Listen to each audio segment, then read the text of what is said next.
नमस्कार, CSK news में आपका स्वागत है। तो दोस्तों, अफगानिस्तान में तालिबान पर भीषण हमला हुआ है। जी हाँ, तालिबान पर भीषण हमला हुआ है और कल जो हमला मस्जिद में हुआ था उनमें 100 नमाजी मारे गए थे।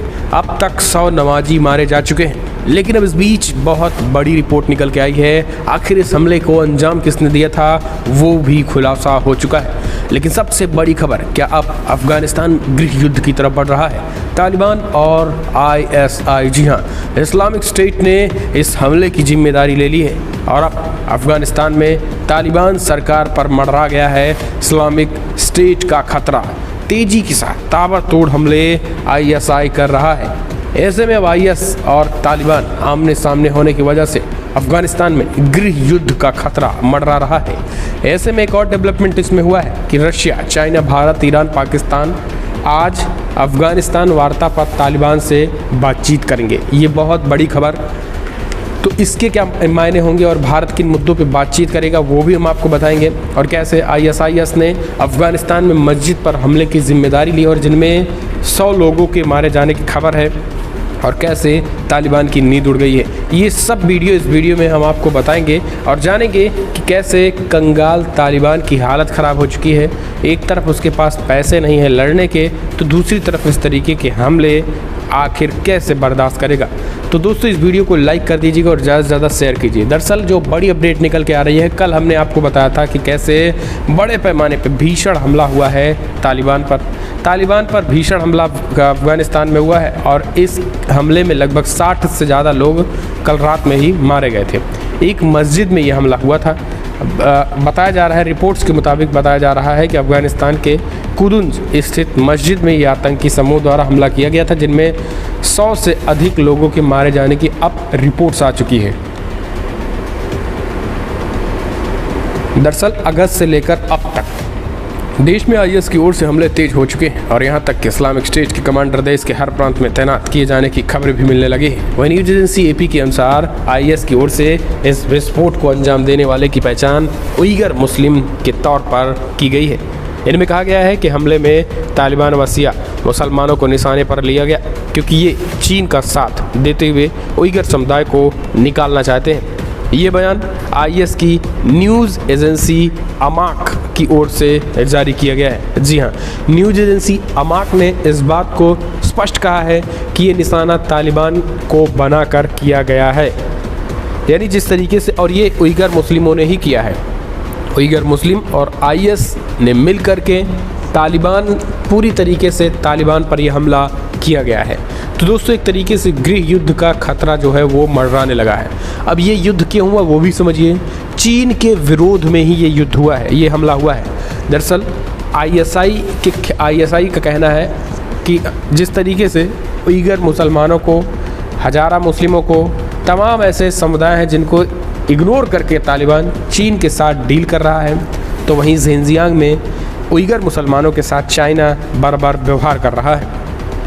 इसी को देखते हुए उन्होंने सीधा सीधा बड़ा हमला बोलते हुए कहा है कि किसी भी कीमत पर बर्दाश्त नहीं किया जाएगा और इसी तरीके से हमले होते रहेंगे। ISI अपनी पकड़ अफगानिस्तान में मजबूत कर रहा है। हर ज़िले में अपने एक कार्यकारिणी बनाकर अपने लोगों का गठन कर रहा है। ऐसे में जितनी तेज़ी के साथ ISI संगठन अफगानिस्तान में फैल रहा है, एक बात क्लियर है कि आने वाले समय में भूखमरी से तो लड़ेगा ही तालिबान, लेकिन ISI जैसे खूंखार आतंकी संगठन से भी तालिबान को लड़ना ही होगा। तो दोस्तों, आने वाले समय में गृह युद्ध ना हो, ऐसा हो ही नहीं सकता। और सिचुएशन जो क्रिएट हो रही है और जितनी तेज़ी के साथ IS अपना पैर पसार रहा है, इससे एक बात क्लियर है कि बड़ी तेज़ी के साथ तालिबान और ISI आने वाले समय में तेज़ी के साथ युद्ध कर सकते हैं और ये युद्ध होगा और युद्ध होकर ही रहेगा। कुंदुज में सैयद दावा मस्जिद पर हुए आतंकी हमले की मानवाधिकार आयोग ने निंदा की।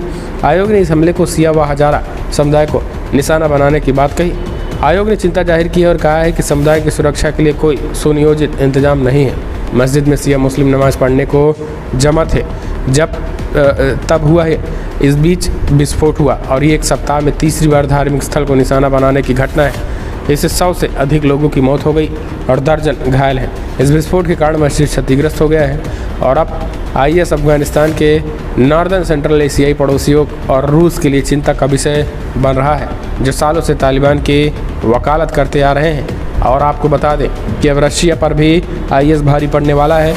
उधर चीन के खिलाफ तो मोर्चा खोल ही रहा है।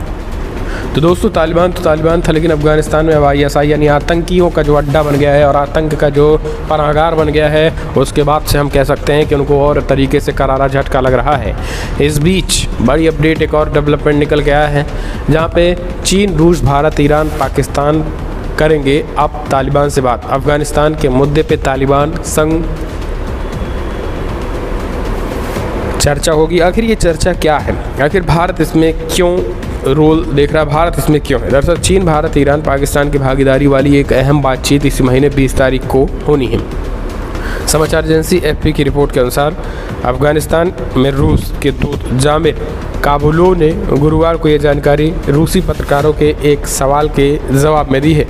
जामिर काबुलोव से पूछा गया कि क्या रूस इस अफगान वार्ता में कट्टरपंथी संगठन तालिबान के प्रतिनिधियों को निमंत्रण देने वाला है। इस सवाल के जवाब में काबुलोव ने कहा है हाँ। हालांकि समाचार एजेंसी रॉयटर्स की रिपोर्ट में कहा गया है कि जामिर काबुलोव ने मॉस्को में होने वाली अफगान वार्ता के बारे में विस्तार से कुछ नहीं बताया है। तो ये सारी चीज़ें निकल के आई हैं और ये अपने आप में कहीं ना कहीं एक तरीके से बहुत बड़ी खबर है और ये बहुत बड़ा झटका भी मिलने वाला है। हम चलते हैं अगली अपडेट, एक और बड़ी अपडेट समझ लीजिए दोस्तों। चाइना ही था, लेकिन तालिबान अब कंगाल होने वाला है। तालिबान के हाथ नहीं आएगी फूटी कौड़ी। अफगानियों पर आसमान से सीधे बरसेगा पैसा। वो कैसे, वो भी समझ लीजिए। तालिबान भले ही अफगानिस्तान में सरकार बना ली हो, लेकिन ये संगठन देश चलाने की चुनौतियों को लेकर संघर्ष कर रहा है। कुछ समय पहले ही संयुक्त राष्ट्र की एक रिपोर्ट सामने आई थी। अफगानिस्तान में 2022 के अंत तक 97% लोग गरीबी रेखा के नीचे आ जाएंगे। इसके अलावा कुछ ऐसी भी रिपोर्ट्स थी जिनमें लोग अपने घरों का सामान बेचकर खाना खरीदने जैसे मुश्किल हालातों से जूझ रहे हैं। इसी बीच अफगानिस्तान को लेकर पश्चिमी देश ऊहापोह की स्थिति में सामना कर रहे हैं। अफगानिस्तान के लोगों की मदद तो करना चाहते हैं, लेकिन तालिबान के साथ डील नहीं करना चाहते हैं। यही कारण है कि अफगानिस्तान की मदद के लिए कुछ इंटरनेशनल अधिकारी एक बेहद अजीबोगरीब प्लान की तैयारी कर रहे हैं। रॉयटर्स की एक रिपोर्ट के मुताबिक ये अधिकारी केस एयरलिफ्ट की योजना बना रहे हैं। दरअसल आसमान से पैसे की बारिश वाली कहावत अफगानिस्तान के लोगों के लिए आने वाले दिनों में सच साबित हो सकती है, क्योंकि पश्चिमी देशों द्वारा विमानों या हेलीकॉप्टर से नकदी उड़ाकर गरीब अफगानियों की मदद करने की कोशिश आने वाले दिनों में हो सकती है। इस योजना का मकसद तालिबान के प्रभाव के बिना इन अफगानी लोगों की मदद पहुंचाना है। इन मामलों में 2 वरिष्ठ अधिकारियों का कहना है कि अफगानिस्तान को दान देने वाले देश तत्कालीन मानवीय संकट को रोकने के लिए हवा में नकदी भेजने के अलावा एक ट्रस्ट फंड का भी निर्माण करना चाहते हैं। इस फंड के सहारे लोगों को सैलरी और हॉस्टलों तक स्कूलों को खोले रखने की कोशिश की जाएगी। तो ये सारी चीज़ें निकल के आई हैं, यानी एक यूनिक तरीके से पश्चिमी देश जो है अफगानियों का मदद करना चाहते हैं, लेकिन तालिबानियों की वजह से अभी कर नहीं पा रहे हैं। लेकिन इसके बावजूद भी तालिबान के हाथों में रुपया नहीं जाने वाला है। तो ये इस तरीके के नए सिस्टम से इस बार तालिबान के खिलाफ एक्शन होगा। तो दोस्तों बड़ी खबरों में इतना ही, लेकिन अगर आपको वीडियो पसंद आया तो लाइक करें, शेयर करें।